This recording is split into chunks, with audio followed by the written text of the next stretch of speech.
Sa Hebrew word, wala kayong mababasang God the Father. Sa Greek po, mayroong God the Father.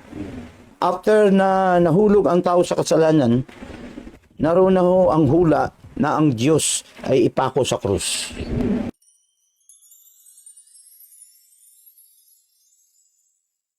Muli po mga kaibigan, ito ay ikatlong yugto ng atin pong pag-aaral patungkol ho sa Who is God.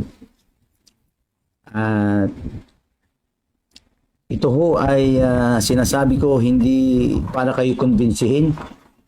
Hindi po. Ito po ay ituturo ko sapagkat nais ko pong i-strike sa Satanas at ang kanyang mga imisaris. Wala kaming hangad na kayo ay papaniwalain namin sa aming mga sinasabi. Hindi po. Wala kaming pakialam diyan.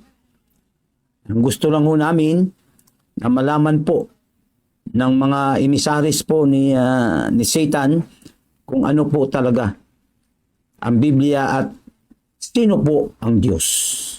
Okay? So, the supreme authority of the Word of God. Jesus, both God and Hebrew, Aramaic, Greek, and Septuagint Bible.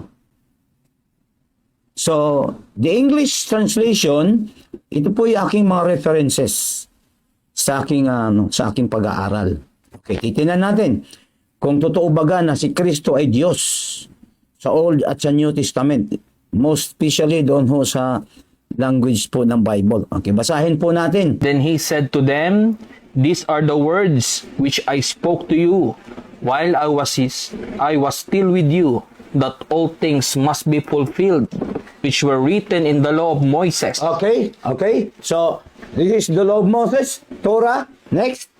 And the prophets. Okay. This is the prophet. Nibyen. And the Psalms. Okay. This is the Psalms, writings. Kitubyen. Concerning me. Yes. So, the interesting word is the pronoun word, me. Patungkol sa kanya. Parang napaka masalimot namang isipin na kung ang Panginoong Hesus ay hindi Diyos at ang Ama ang tunay na Diyos sa langit, betikan muna. Ito at ang Kristo ay nagluluko eh. Isipin mo, sinabi niya patungkol kay Moses. Kagaya ng tanong ni Sister Camille, si Kristo ba ay nasa Old Testament? Ay si Kristo ay nasa New Testament eh. Bakit maging Diyos siya ng Old Testament? Ay siya nga ay nagpakilala sa New Testament. Binasa ho natin, sinabi ni Dr. Lucas, patungkol sa kanya, ang Torah, Genesis, Leviticus, Numbers, and Deuteronomy. And then regarding major and minor prophets. And then regarding writings. So, sino ang Diyos? Yan ho'y sa pa lamang, sa reference pa lamang po ng English translation. Now, nakalagay sa Genesis, in the beginning God, Elohim, created. Bara. So, ibig sabihin, mayroong creator. Sino yung creator? O binasa natin, sino yung God? Napatunayan na ang Diyos ay ang Panginoong Hesus. Sapagkat yung Old Testament ay binanggit niya patungkol sa kanyang sarili, concerning me. Okay, titingnan natin kung sino ang creator. Nabasa natin na ang Diyos ang Panginoong Hesus. Basahin natin sa Colossians 1:16 kung sino po yung creator. Colossians 1:16, "For by him all things were created that are in heaven and that are on earth, visible and invisible, whether thrones or dominions or principalities or powers. All things were created through him and for him." Look, sino yung tinatawag doon na he, third person, singular pronoun? Sino yung God doon sa Genesis 1:1? Saan ka makakita sa mundo na ang creator ay dalawa? Hindi maaari na ang Diyos ay dalawa.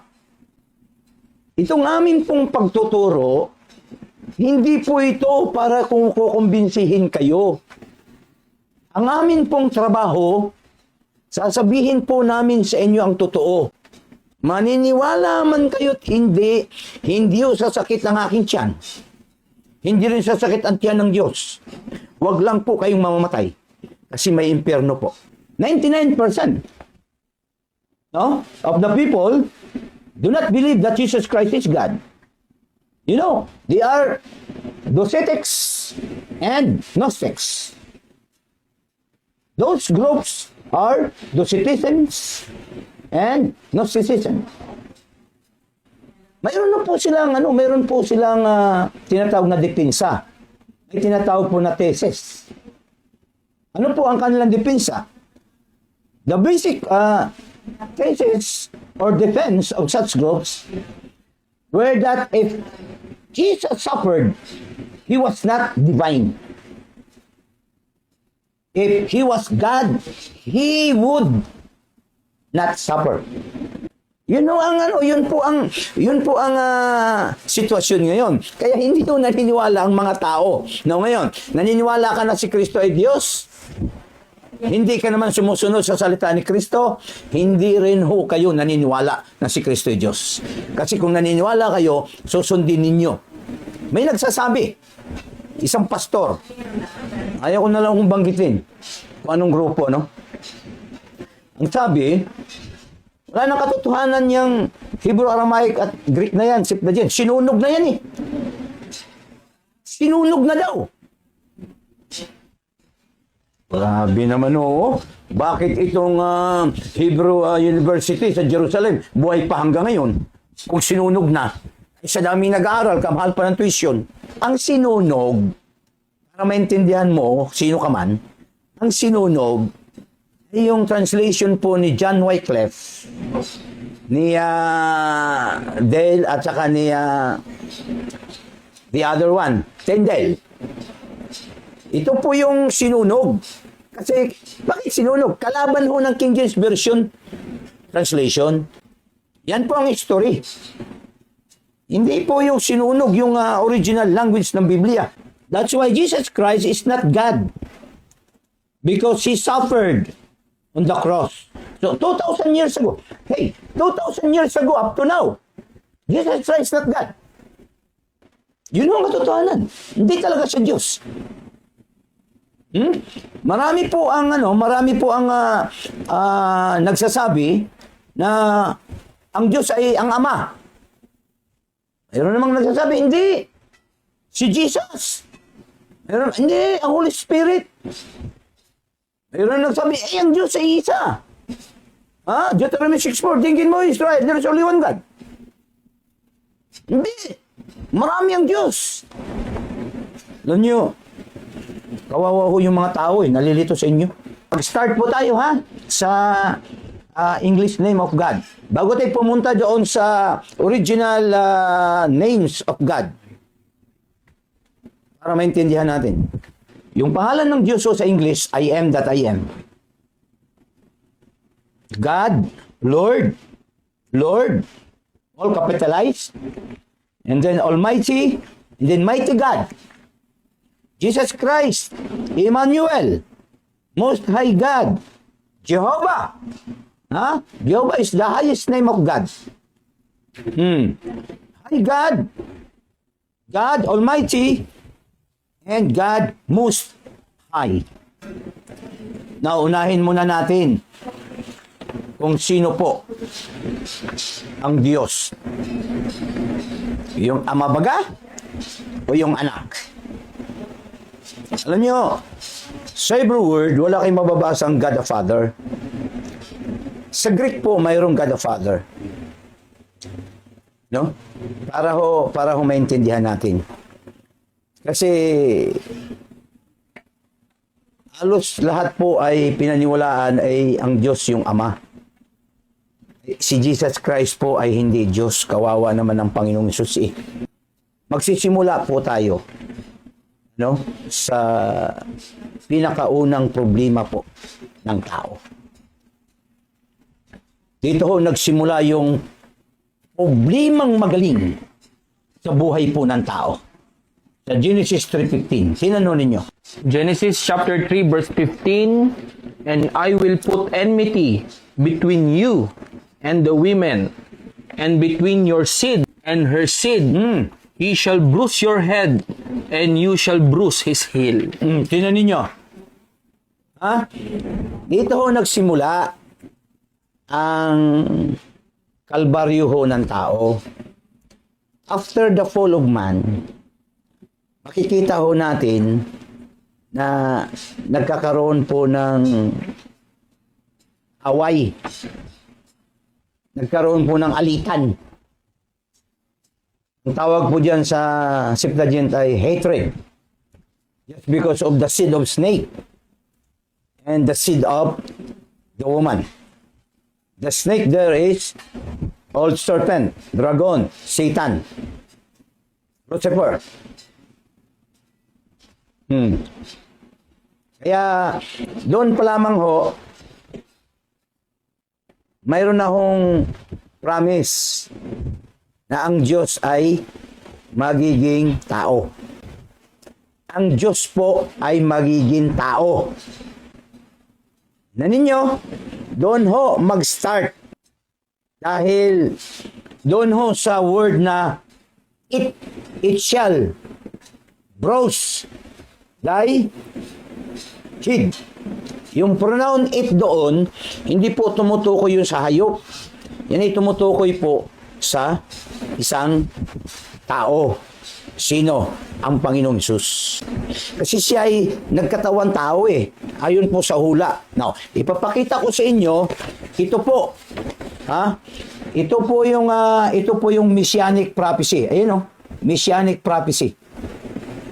Sa Old Testament, na ang Diyos ho ay maging tao. Ang Diyos ay magkatawan tao. Kasi doon sa Genesis 3:15, makikita natin na after the fall of man, ang Diyos po nagsalita. Patungkol po doon sa binhi ni Satanas at saka binhi ng babae. Ito'y mag-aaway, maglalaban. So doon ho nagsimula ang iba't ibang relihiyon. Doon ho nagsimula at iba't ibang pananaw, iba't ibang pag-aaral po ng tao patungkol daw ho sa Diyos. Ano ninyo? Dahil ayon po sa messianic prophecy, kung atin pong titingnan, Genesis 12 chapter 2 and Matthew 1:1 and Galatians 3:16. Dito yung the line of Abraham. And then the line of Judah and the line of David and then virgin birth. Dito. And then birthplace, Bethlehem. And then forerunner. Si John the Baptist po dito ay forerunner. Sa Isaiah 40 verse 3. Basahin po natin. Si John the Baptist po ay kasama po sa hula na siya ay maging forerunner ni Jesus Christ. Isaiah chapter 40 verse 3, the voice of one crying in the wilderness, prepare the way of the Lord, make straight in the desert a highway for our God. Tinanong ninyo, Malakay, chapter 3 verse 1. In Malachi 3:1, behold, I send my messenger, and he will prepare the way before me, and the Lord, whom seek, will suddenly come to his temple, even the messenger of the covenant, in whom you delight. Behold, he is coming, says the Lord of hosts. Matthew chapter 3 verse 3. Fulfillment.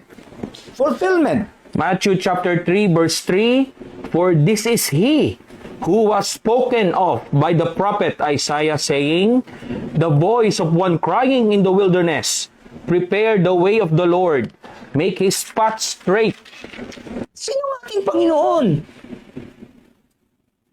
Hindi pa ipinanganak si John. Hindi pa ipinanganak ang Panginoong Hesus. Naroon na. Hinuhulaan na. Chinichik natin sino ang Diyos. Balikan natin yung mamaya yung Genesis 3:15. Nais ko naman pong emphasize ito. Siya po'y hari. Siya po'y prophet. Siya po'y priest. He will bear words sins. Psalms 22 verse 1. Tingnan natin. Daladalan niya. Ayun ho, sa hula, sa Old Testament prophecy, pasan-pasan niya ang kasalanan. Psalms chapter 22 verse 1, my God, why have you forsaken me? Why are you so far from helping me and from the words of my groaning? Just imagine, naroon siya sa krus. Tanong, sino po ang Diyos? Paano ka makapasok sa langit kung nanghuhula ka kung sino ang Diyos mo? Isa pong dapat panangnan ng mga bagay na dapat mong maintindihan. Hindi po pwede yan, manghuhula ka. Impyerno po at langit ang ating pinag-usapan dito. Hindi galing dito. Ito isang katotohanan.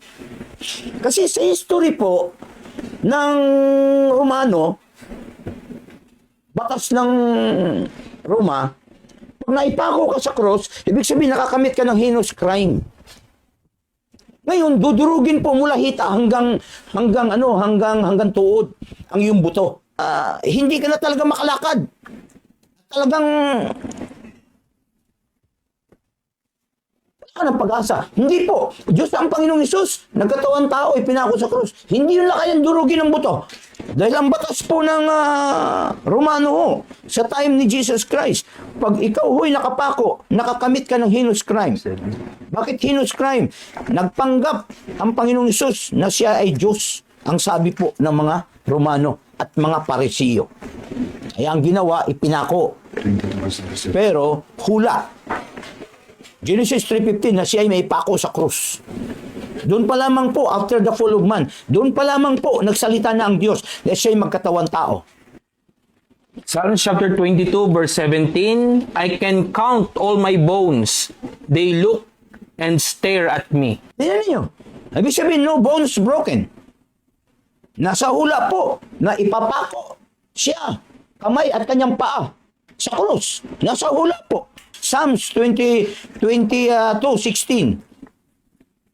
Psalms 22 verse 16, for dogs have surrounded me. The congregation of the wicked has enclosed me.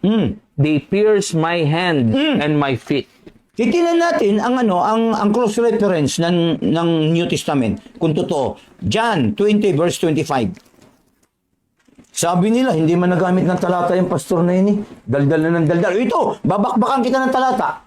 John chapter 20 verse 25, the other disciples therefore said to him, we have seen the Lord.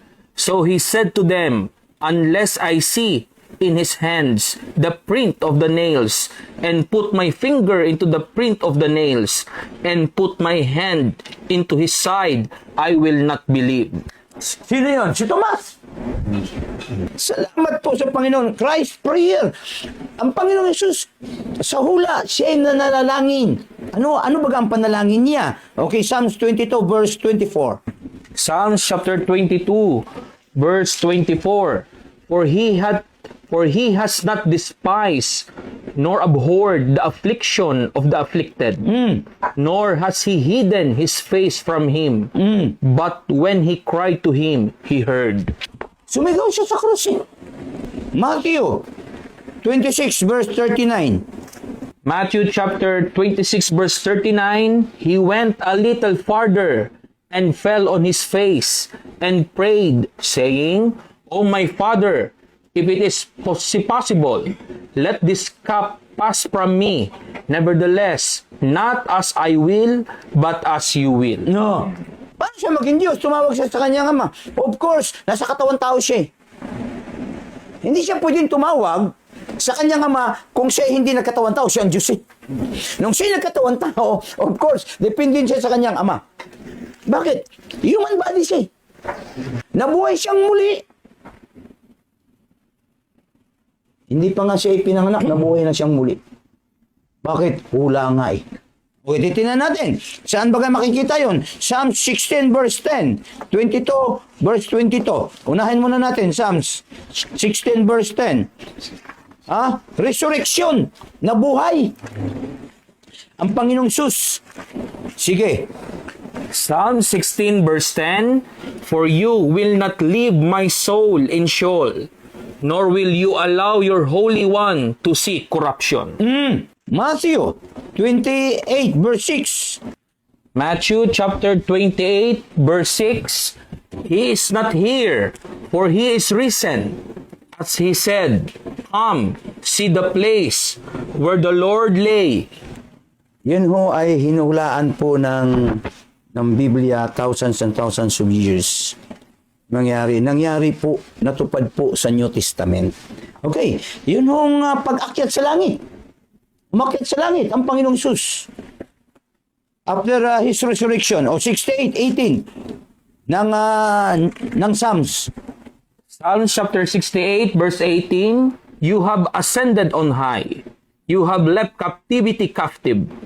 You have received gifts among men, and from the rebellious, that the Lord God might dwell there. Hindi niyo ba napapansin, Sister Emma, ito ay ginagamit po ng mga UPC, yung nanghingi. Na humingi ng kaloob sa gitna ng karamihan. Yun po ay yung pinag-usapan po doon ay salvation. Salvation ang pinag-usapan doon. Dalawa doon ang ginagamit, doron at saka doma. Ibig sabihin, spiritual gift, makita natin yan sa Ephesians. Basahin natin sa Ephesians. Cross-reference. Nagbigay siya Ephesians chapter 4 verse 8, Oh. Therefore he says, when he ascended on high, Yes. he led captivity captive and gave gifts to men. Verse 9, now this, he ascended. What does it mean? But that he also first descended into the lower parts of the earth? Verse 10, he who descended is also the one who ascended far above all the heavens, Yes. So, that he might fill all things. yes. Kasi, yung kasing ginagamit yan na gifts, na ibig sabihin, salvation yun, spiritual gift. Ang ginawa ng mga UPC na yan, nangihingi, kasi yung gift doon ginagawang material. Atin niyang sawatain ang mga bagay na yan, para po ay makikita po ni Satanas na mga pinagagawa pong mali. Ha? So, ito po yun, ha? Ito po yung messianic prophecy na ang Panginoong Hesus ay bago siya nagkatawang tao, hinuhulaan po siya na siya ay magiging tao. Why? Doon sa Genesis, balikan po natin. Ha? Balikan po natin. Kasi ang atin hong subject matter dito is who is God. So, makikita natin na mga kaibigan na yung word dito na you, second person, di ba? Si Satan, the snake.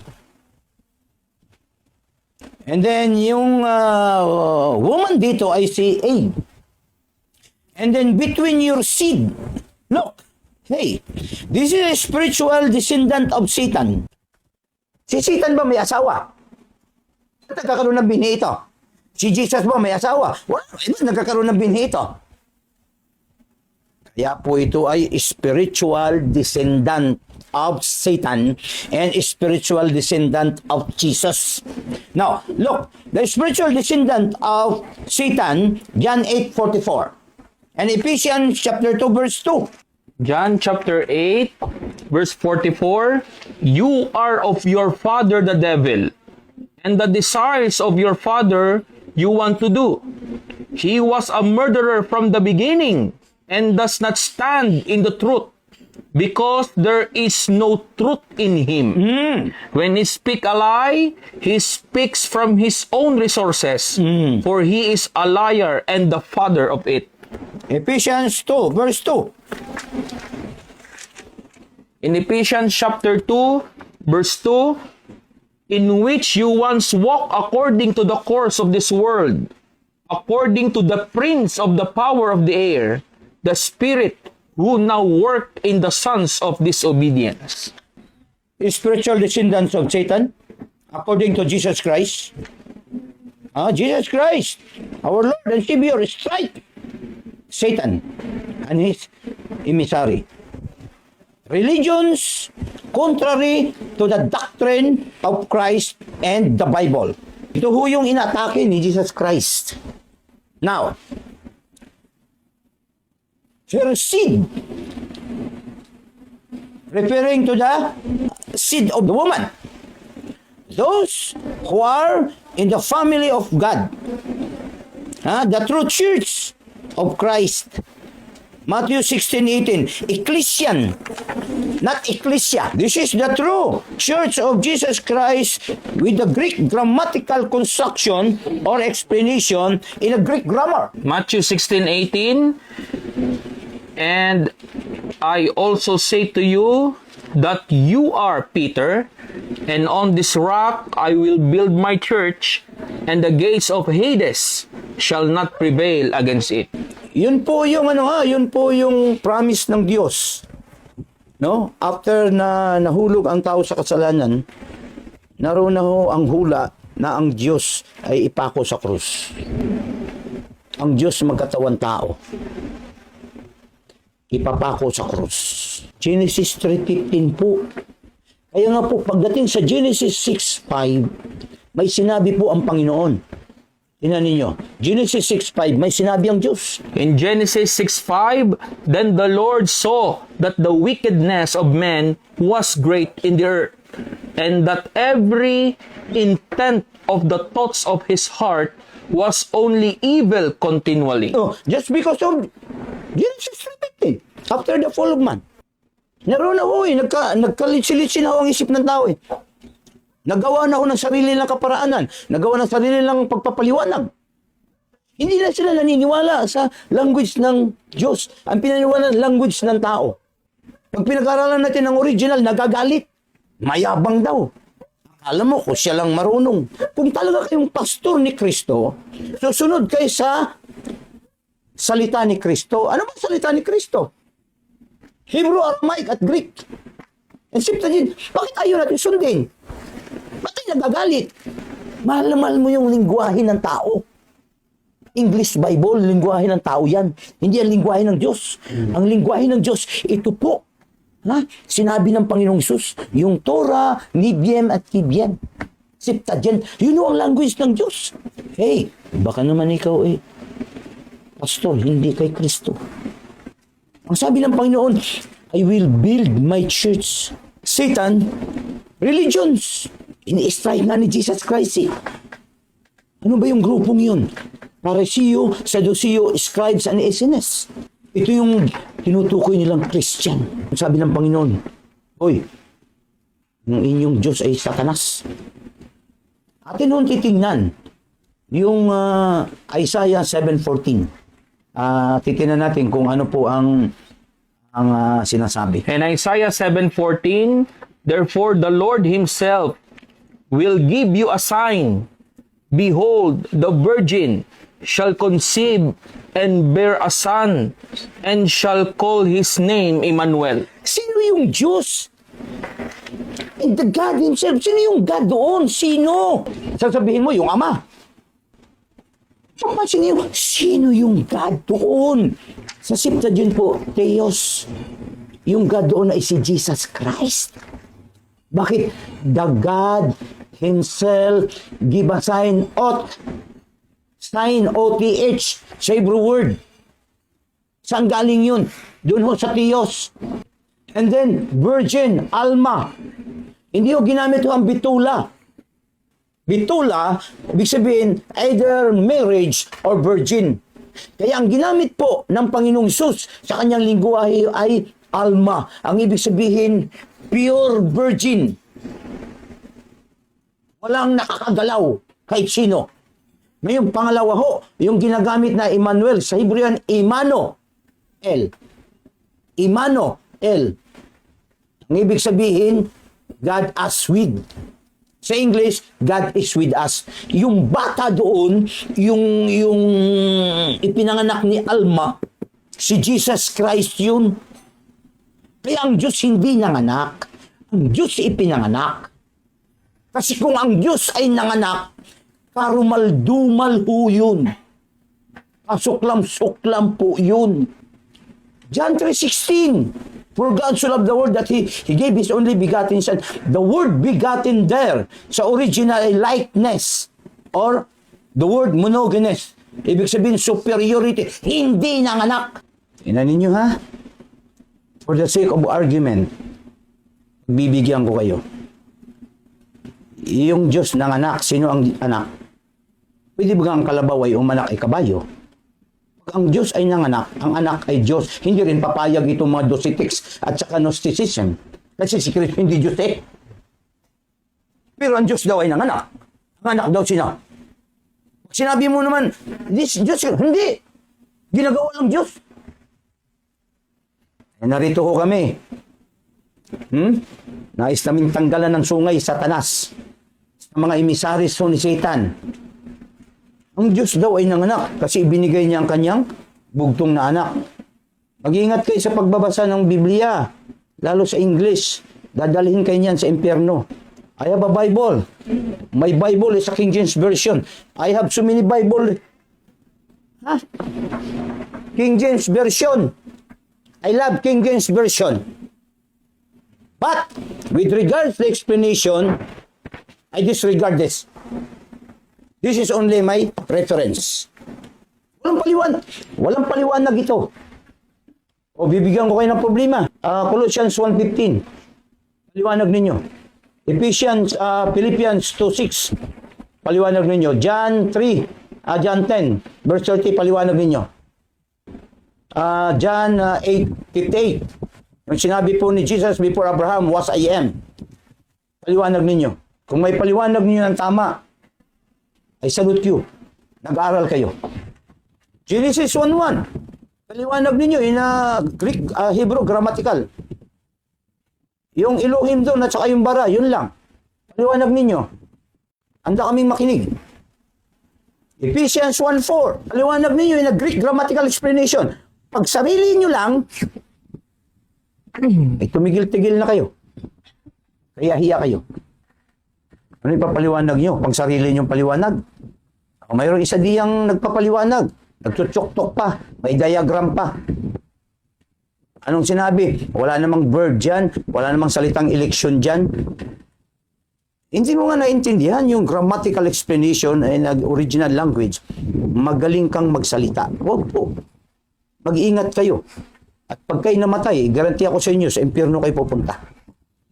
Wala hong mali na makapasok sa langit. Walang aral na mali na makapasok sa langit. Lahat ng aral sa langit ay mga totoo. Yung inyong mga katuwiran diyang baluktot, tutuwid namin yan. Ngayon, kung kayo ay marunong, magaling kayo, tama kayo, ay may makikinig ako sa inyo. Sasaludo ako sa inyo. Gusto kong matuto galing sa inyo. Ganun po ang aking buhay. At ako po ay walang alam. Kaya, sunod, yun hong Isaiah 9:6 at yun hong iba pang mga translation ng Biblia pagdating sa Greek, kung sino ang Diyos sa Greek Bible, ay abangan ho natin sa susunod na episode ng ating pong pag-aaral. Maraming salamat po. Magandang gabi.